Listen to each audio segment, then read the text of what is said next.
Praise the lord. ప్రభు అయిన యేసుక్రీస్తు నామంలో మీ అందరికీ మా హోసన్నా మినిస్ట్రీస్ తరపున హృదయపూర్వకమైన వందనాలు తెలియపరుస్తున్నాను. ప్రభు మిమ్మల్ని ఆశీర్వదించి దీవించునుగాక. ప్రియులారా, ఈ పూట పరిశుద్ధ గ్రంథంలో నుండి నిర్గమాకాండం 3వ అధ్యాయం 2వ వాక్యాన్ని నేను చదువుతున్నాను, జాగ్రత్తగా వినండి. యెహోవా దూత అతనికి ప్రత్యక్షమాయెను. అతడు చూచినప్పుడు అగ్ని వలన ఆ పొద మండుచుండెను, గాని పొద కాలిపోలేదు. ఈ వాక్యం మనం చాలాసార్లు చదువుకుంటుంటాము. దైవజనుడైన మోషే తమ మామదైన మందను ఆయన మేపుతూ ఉన్నప్పుడు, దేవుని పర్వతమైన హోరేబు మీద ఆయన నిలిచి ఉన్నప్పుడు ఆయన చూచిన ఒక చక్కటి సన్నివేశం.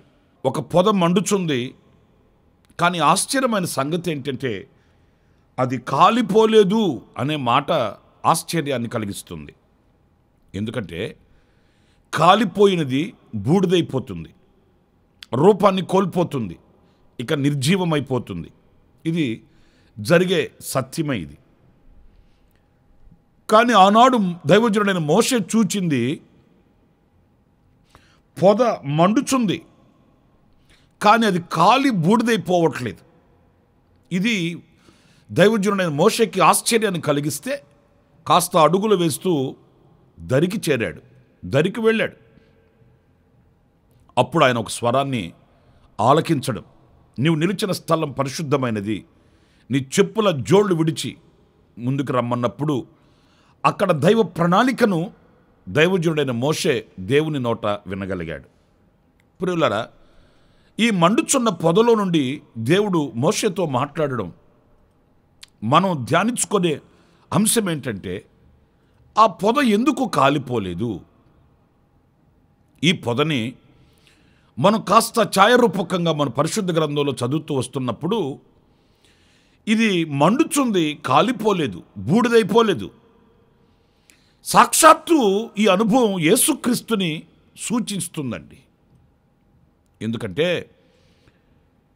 యేసుక్రీస్తు ఆయన మండుచూ ఉన్న ఒక పొదల, ఆయన ఎన్ని శోధనలు, ఎన్ని శ్రమలు, ఎన్ని ఆటంకాలు, ఎన్ని ఇబ్బందులు, ఈ లోకంలో అగ్ని వంటి శోధనల వల్లే ఆయనకి ఎదురైనప్పటికీ కూడా పరిశుద్ధుడైన పేతురు చెప్తాడు కదండి, మొదటి పత్రిక 1వ అధ్యాయం 7వ వాక్యంలో, అమూల్యమైన మీ విశ్వాసము అగ్ని శోధనల వలన పరిశుద్ధపరచబడినదై అంటాడు.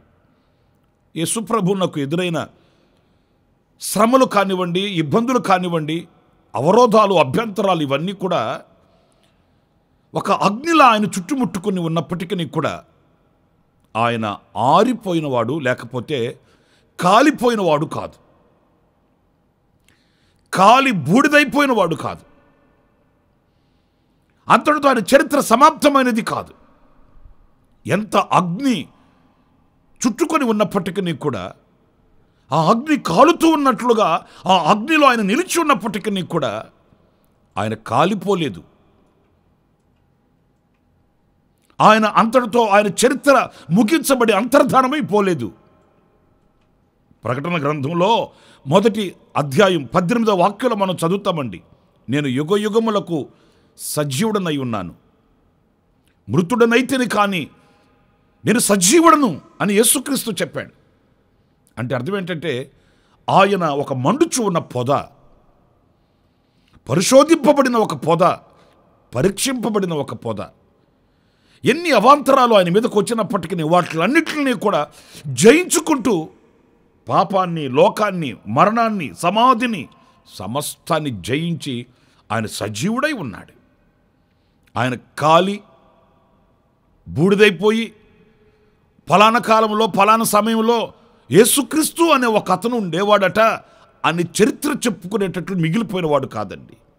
ఈనాటికి ప్రతి మనిషితో మాట్లాడగలిగిన దేవుడు, ప్రతి వ్యక్తిని దర్శించగలిగిన దేవుడు, మానవునికి మానవ విలువను కలిగించి మానవతా సమసమాజంలో విలువ కలిగిన వ్యక్తిగా బ్రతకాలని బోధ చేసి ఈ సుబోధ ద్వారా అనేకుల హృదయాలలో పరివర్తన కలిగించే పరిశుద్ధుడైన యేసుక్రీస్తు ఆయన నేటికి కూడా సజీవుడిగానే ఉన్నాడండి.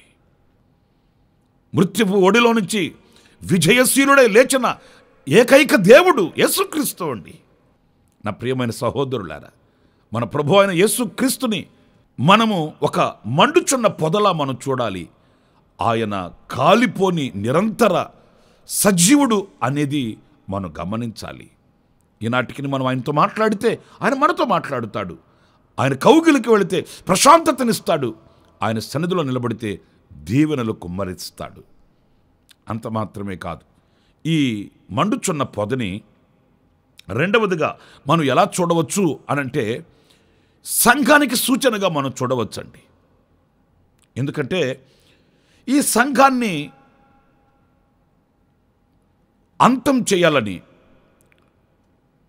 సంఘ స్థాపనను పాడు చేయాలని ఎన్నో విధాలుగా అనేక శ్రమలు, అగ్ని వంటి శోధనలు సంఘం మీద విరుచుకుపడ్డాయి. మీరు పరిశుద్ధ గ్రంథంలో మీరు చూస్తే మొదటి శతాబ్దంలోనే పలు విధములైన శోధనలు, పలు విధాలైన శ్రమలు అధికారుల వలన, క్రైస్తవ్యానికి విరోధుల వలన సంఘము అనబడిన ఆ వ్యక్తులకి కలిగిందండి. ఆనాడు చల్లా చెదురుగా మార్చబడిపోయారు. మీరు అపోస్తలుల కార్యాల గ్రంథం 8వ అధ్యాయం 1వ వాక్యాన్ని చదువుతాను చూడండి. ఆ కాలమందు యెరూషలేములోని సంఘమునకు గొప్ప హింస కలిగినందున అపోస్తలులు తప్ప అందరూ యూదయ సమరయ దేశముల యందు చెదరిపోయిరి. ప్రియులారా, చూడండి ఎంత శ్రమ కలిగిందంటే ఆనాడు యెరూషలేములో ఉన్న సంఘమునకు గొప్ప హింస కలిగినందున. ఈరోజు నిలిచిన సంఘం ఏదో శుతిమెత్తగా సుఖాలలో సౌఖ్యాలలో వికసించిన పుష్పం కాదండి. అగ్నిలో పుటము వేయబడినట్లుగా, అగ్నితో కాల్చబడినట్లుగా అనేక శోధనల మధ్య స్థాపించబడింది సంఘం. ఎన్ని శ్రమలు కలిగాయో, ఎన్ని శోధనలు కలిగాయో అంతగా విస్తరిస్తూ వచ్చింది. మీరు నిర్గమకాండం 1వ అధ్యాయం 12వ వాక్యంలో చదువుతారు కదండి. ఇశ్రాయేలీయులను ఐగుప్తీయులు శ్రమ పెట్టు కొలది వారు విస్తరిస్తూ వచ్చారట. నిజమే, సంఘము అనేది మండుచు ఉన్న ఒక పొద, కానీ కాలిపోదు. అయిపోయింది సంఘం పరిస్థితి, సంఘాన్ని మట్టు చేసేస్తాము అని విర్రవీగిన వాళ్ళు ఎందరో కనిపిస్తారండి. సంఘానికి విరోధంగా లేచి సంఘాన్ని అంతం చేయాలని కంకణం కట్టిన కఠినాత్ములు ఎందరో కనిపిస్తారండి. కానీ సంఘం మాత్రం మండుచున్నట్టుగా కనబడినా అది కాలిపోదు. ఈనాటికి సజీవంగా నిలిచి, మీకు ఇంకొక మాట చెప్పనా, యెరూషలేములో శ్రమ కలిగినందున పలు దేశాలకి చెదరిపోయారు. చెదరగొట్టేసేమో, చల్లా చెదరైపోయింది అని శత్రువు ఉల్లసిస్తున్న వేళ మరొక మాట ధవనాగ్నిలాగా వాళ్ళ చెవిని పడింది. యెరూషలేము నుండి ఎక్కడికెక్కడికైతే చెదిరిపోయారో ఆ చెదిరిపోయిన చోటల్లా సంఘం స్థాపించబడుతూ వచ్చింది, సంఘం విస్తరించబడుతూ వచ్చిందండి. వాళ్ళు అనుకుంది ఒక్కచోట మనం చెదరగొట్టామనుకున్నారు, కానీ ప్రపంచమంతా విస్తరించింది. ప్రపంచమంతా సంఘ స్థాపనలు జరుగుతూ వచ్చాయి. శత్రువు గుండెల్లో సింహ స్వప్నమైన నిద్రపోయాడు. ఆయన భయాన్ని కలిగించాడు. ప్రియమైన దేవుని బిడ్డలారా, ఆ సంఘమునకు విరోధముగా లేచిన ప్రతి వ్యక్తులు మరలా ఆ సంఘాన్నే మరలా కట్టడానికి పూనుకున్నారు. చరిత్రలు మనం చదువుతామండి. సౌలు క్రూరమైనటువంటి స్వభావం కలిగిన వాడై సంఘాన్ని హింసించిన వ్యక్తే. సంఘాన్ని చల్ల చెదురు చేయాలని, చెదరగొట్టడానికి కంకణం కట్టిన కఠినాత్మునిలా ప్రవర్తించాడు. కానీ ఒకనాడు ఆ సంఘం కొరకే ప్రయాసపడడం నేర్చుకున్నాడు. ఆ సంఘం కొరకే ప్రాణం పెట్టడానికి పూనుకున్నాడు. ఆ సంఘం కొరకు బలి అయిపోయాడు. నేను మీతో చెప్తాను, సంఘం కాలిపోలేదు, సజీవమై నిలిచింది. మండుచున్నట్లుగా కనబడింది, మండుచున్నట్లుగా కనబడుతుంది, కానీ కాలిపోదు. ప్రభు రాకడ వరకు నిలిచి ఉంటుంది సంఘం సజీవమై. ఆ సంఘములో నుంచే, ఆ మండుచున్న పొదలో నుంచే దేవుడు మోషేతో మాట్లాడి తన ప్రణాళికను వివరించాడనేది మనం గమనించాలి. ఇంకొక చిన్న మాట నేను మీతో చెప్పనా, ఈ మండుచున్న ఈ పొదని ఒక విశ్వాస వీరునికి పోల్చవచ్చండి. ఎందుకంటే విశ్వాస వీరుడు అగ్నిలో పుటమ వేయబడుతున్నట్లుగా కనబడుతాడు, కానీ కాలిపోడు. విశ్వాస వీరుడు అగ్ని చేత పరీక్షింపబడుతున్నట్లుగా, పరిశోధింపబడుతున్నట్లుగా కనబడుతాడు, కానీ అంతమైపోడు. ఎందుకంటే దేవుని వాక్యంలో వ్రాయబడిన మాట, శోధనల చేత మనము పరిశీలింపబడినప్పుడు మహిమాస్వరూపియగు ఆత్మ మన మీద నిలుస్తాడట. మహిమాస్వరూపియగు ఆత్మ మనకు తోడుగా ఉంటాడు. ఆయన నిరంతరం యాజకుడు గనుక ఆ నిరంతర యాజకుడైన దేవుడు మనతో ఉండి మనం నిందల పాలైనప్పుడు, శ్రమల పాలైనప్పుడు, కన్నీళ్ల పాలైనప్పుడు ఆయన మనల్ని ఆదరణకర్తగా నిలిచి, ధైర్యపరిచి, స్థిరపరిచి ఆయన మనల్ని ముందుకు తీసుకుని వెళ్తాడు. అంతము వరకు మనల్ని విజయంతో నడిపిస్తాడు. మీరు పరిశుద్ధ గ్రంథంలో చదువుతారు, దైవజనుడైన యోహానును గూర్చి అతడు మండుచు ప్రకాశించుచున్న దీపము అని వ్రాయబడి ఉంది. యోహాను సువార్త 5వ అధ్యాయం 35వ వాక్యంలో అతడు మండుచు ప్రకాశించుచున్న దీపం. ఆ మండుచు ప్రకాశించుచున్న దీపం విశ్వాస వీరుడైనటువంటి యోహాను పిల్లలు ఈనాటికి సజీవంగానే ఉన్నాడు. ఆయన యొక్క నీతి క్రియలు అంతరించిపోలేదు, ఆయన యొక్క సుగుణములు సమాధి చేయబడలేదు. ఆయన ఇప్పటికీ విశ్వాస వీరుడై మనతో మాట్లాడుతూనే ఉన్నాడు. స్టెఫను చరిత్ర మనం తలపోసుకుంటూ ఉంటాము.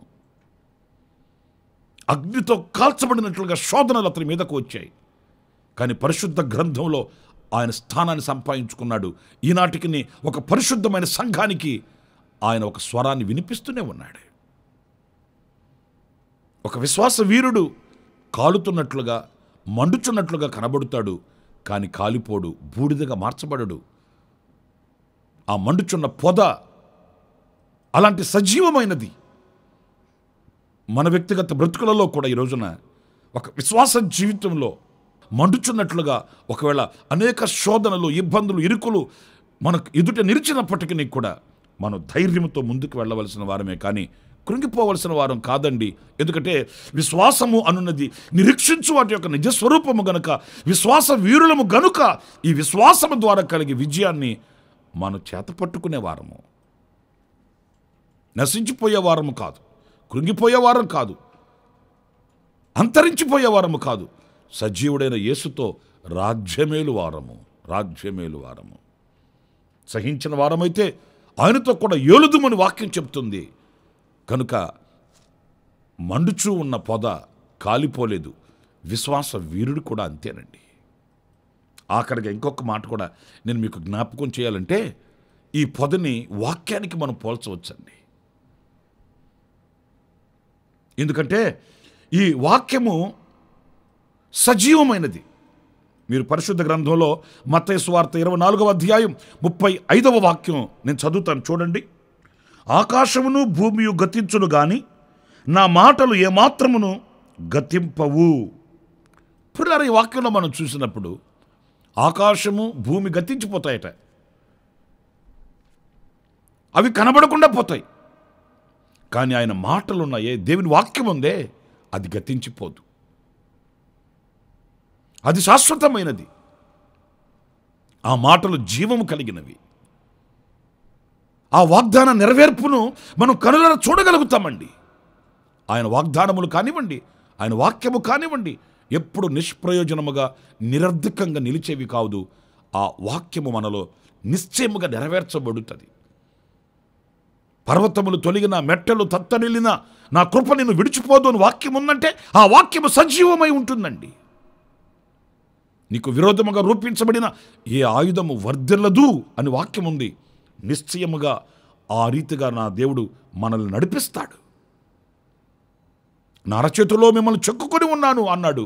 నిశ్చయముగా ఆ రీతిగా మనల్ని ఆయన కౌగిల్లో భద్రపరుస్తాడు. తల్లి తన బిడ్డను మరిచినా నేను నిన్ను మరువను అని వాగ్దానం చేశాడు. ఆ వాక్యం ఎల్లవేళలా మన వెంట నడుస్తుంది, మన వెన్ను తడుతుంది, ఆదరణను కలిగిస్తుంది, విజయ పదంలో నడిపిస్తుంది. ఎప్పుడు కూడా దేవుని మాటలు నిరర్ధకం కావు, అవి శాశ్వతంగా నిలిచేవి. మీరు చరిత్రలో మనం చదువుతామండి, దేవుని వాక్యాన్ని కాల్చివేయాలని, దేవుని వాక్యాన్ని బూడిద చేయాలని ప్రయాసపడిన వ్యక్తులు ఉన్నారండి. మీరు చరిత్ర గ్రంథాల్లో మనం చదువుతాం. ఆల్తర్ అనే వ్యక్తి 50 సంవత్సరాలలో బైబిల్ పరిశుద్ధ గ్రంథం అనే పేరును తుడిచివేస్తాను అన్నాడు. 50 సంవత్సరాలు కాకమునిపే తన ఇల్లే ఒక గ్రంథాలయముగా, ఒక పరిశుద్ధ గ్రంథానికి గ్రంథాలయముగా మార్చబడింది. పరిశుద్ధ గ్రంథానికి ఒక నిలయముగా ఆ ఇల్లే మార్చబడింది, అతని జీవితమే మార్చబడింది. నా ప్రియమైన సహోదరులారా, కాల్చివేస్తాము, బూడిద చేసేస్తాము, నామరూపాలు లేకుండా చేసేస్తాము అన్న వీరులందరూ ఒక రోజున మరలా ఆ గ్రంథాన్ని చేతబట్టుకొని ప్రకటించేవారిగా ప్రభు చేశాడు. ఎందుకంటే దేవుని వాక్యం మండుచున్నట్లుగా కనబడుతుంది, శోధనలలో ఉన్నట్లుగా కనబడుతుంది, శత్రువుల మధ్య ఉన్నట్లుగా కనబడుతుంది. కానీ ఎంత మండుచున్నప్పటికీ కూడా, ఎన్ని శోధనల మధ్యలో ఉన్నప్పటికీ కూడా, ఎంతమంది శత్రువులు లేచినప్పటికీ కూడా పరిశుద్ధ గ్రంథం కాలిపోదు, కాలిపోదు, కాలిపోదు. ఆ వాక్యం కాలిపోదు, బూడిదగా మార్చబడదు. అది సజీవమైనది. రాక్షస స్వభావం కలిగిన మనిషి హృదయంలో మార్పును తీసుకుని వచ్చేది. చీకటి వెలుగులకు వ్యత్యాసం తెలియని మూర్ఖత్వం కలిగిన ప్రజల మధ్యలో ఒక పెనుమార్పును పుట్టించేది. సజీవమైన మనిషికి దీపాన్ని వెలిగించేది, మనిషికి త్రోవను చూపించేది, గుండెల్లో నెమ్మదిని పుట్టించేది, కంటికి దృష్టిని కలిగించేది. మానవుని జీవితాన్ని ఒక ప్రకాశించుచున్న దీపం వలె వెలుగుమయం చేయగలిగిన శక్తి కలిగినది దేవుని వాక్యం ఒక్కటే. అది ఎప్పుడు కూడా కాలిపోదు, బూడిదగా మార్చబడదు. అందుకే దేవుడు ఆ పొదలో నుండి మోషేతో మాట్లాడుతూ ఆ పొదలో నుండి ఆయన స్వరాన్ని వినిపిస్తూ వచ్చాడు. నా ప్రియ సహోదరులారా, ఆ దేవుడు ఈ రోజున మనతో మాట్లాడుతున్నాడు. మనం కాలిపోము, మన బూడిదగా మార్చబడము. మన విశ్వాసం వ్యర్థము కాదు, మన నిరీక్షణ వ్యర్థం కాదు. మనం ప్రభునందు నడిచిన మార్గం మనకు ఆశీర్వాదకరమే, దీవెనకరమే. విశ్వాసంతో ముందుకు వెళదాం. తలలు వంచండి, ప్రార్థన చేసుకుందాం. కృపా సత్య సంపూర్ణుడ జీవాధిపతి అయిన ప్రభువా మీకు వందనాలు. ఆనాడు మండుచున్న పొదలో నుండి మోషేతో మాట్లాడారు. ఆ మండుచున్న పొద ఎలాంటి అనుభవాలు సూచిస్తుందో మేము తలంచుకుంటూ వచ్చాం. నిజమే, మీరు ఏనాడు కూడా మండుచు శోధనల మధ్యలో, శ్రమల మధ్యలో, ఇరుకు ఇబ్బందుల మధ్యలో కాలిపోయి బూడిదైపోయిన వారు కాదు నాయన. సమస్తాన్ని జయించుకుంటూ వచ్చారు. అలాగే సంఘము కూడాను, అలాగే విశ్వాస వీరుడు కూడాను, అలాగే వాక్యము కూడాను. కనుక మేము కూడా ఆ ధైర్యంతో, ఆ స్థైర్యంతో సజీవులుగా మీ ఎదుట నిలుస్తామని, సాక్షిగా ఈ లోకంలో బ్రతుకుతామని, శుభప్రదమైన నిరీక్షణతో మేము ముందుకు వెళ్ళడానికి ధైర్యాన్ని, స్థైర్యాన్ని మీరు మాకు అనుగ్రహించి నడిపించమని ఆశ్చర్యకరమైన మీ కౌగిలికి మమ్మల్ని ఒక్కొక్కరిని అప్పగించుకుంటూ యేసు నామములో ప్రార్థించి వేడుకొనుచున్నాను తండ్రి. ఆమేన్, ఆమేన్. ప్రభు మిమ్మల్ని ఆశీర్వదించి దీవించునుగాక. విశేషమైన కృప నా దేవుడి దినమంతా మీకు ప్రసాదించుగాక. ఆమేన్.